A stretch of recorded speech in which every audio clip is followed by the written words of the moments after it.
Okay, hello Jeepers. This is Field Reporter Ebon, and now I'm here at the War Room in Green Hills now to talk something about a new game system. It's Dust Tactics. Here we are with Field Marshal Marc Cruz or Marc Cruz. Okay, for the Primarch or the General of Dust Tactics. Okay. Okay, Mark, can you please tell me a little bit something about the gameplay? Sure. So, like most miniature wargaming, there are different unit types. So, these are some of the models, the units for allies. So, there's a hero. Normally, they're the commanding units. And then there's infantry or foot soldiers. And then there's vehicle. So, the stats, the information about each of the units are displayed on their unit cards. So this is the unit card for this model, Rhino. This is the unit name. Some additional information about the lore of the character. This is the movement, how many squares it can move. This is the march move. So you generally spend 2 actions to be able to move twice, essentially. And this is the armor type. So this is armor 3 unit. And then listed are some of the abilities and characteristics in game of the model. So as you can see, he has several.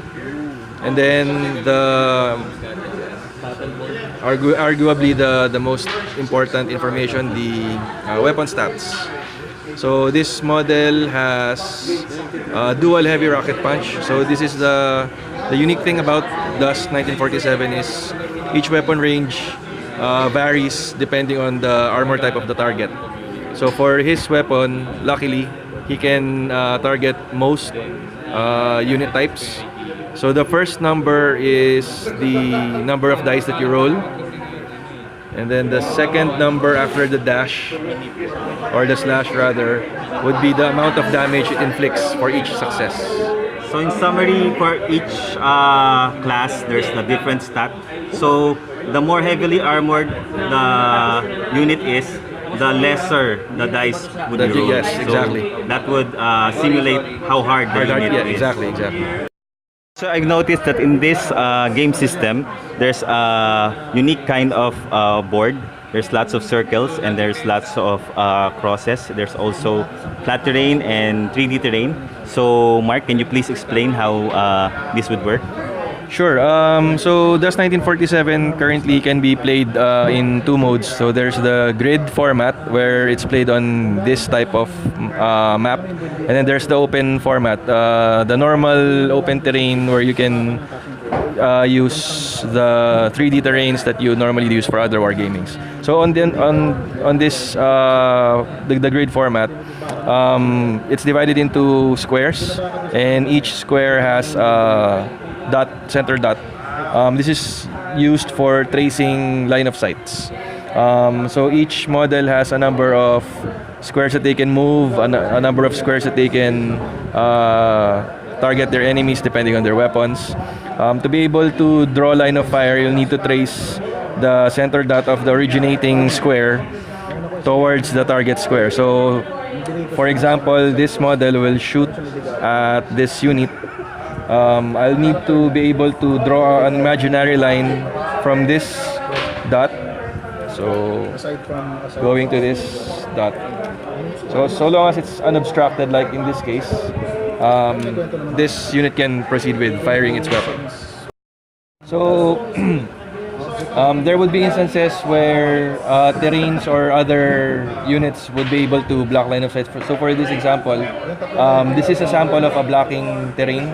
So if this is placed, like for example here, if this model will want to shoot at this unit, again, if he won't be able to draw an unobstructed line of fire, then this is considered blocked. So this will not be able to shoot at this unit. shooting. So, Mark, how about moving? Can you please explain the movement? All right. So on the card, there are two movement characteristics for each unit. So there's the normal move. So this is the number of squares, and then there's the march move. It's essentially spending two actions to do double move. So the unique thing about playing on the grid format, there's a penalty for the second diagonal square that you'll be moving into. So for example, this model has a march move of 6.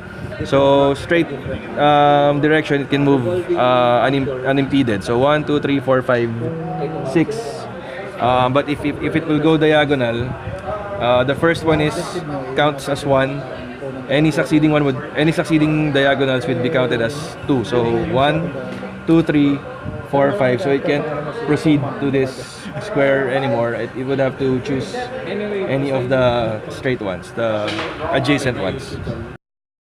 So, and lastly, how about the dice? I think they have a very unique dice. So, can you please So explain also the dice? it's a custom 6-sided dice. It has 3 symbols.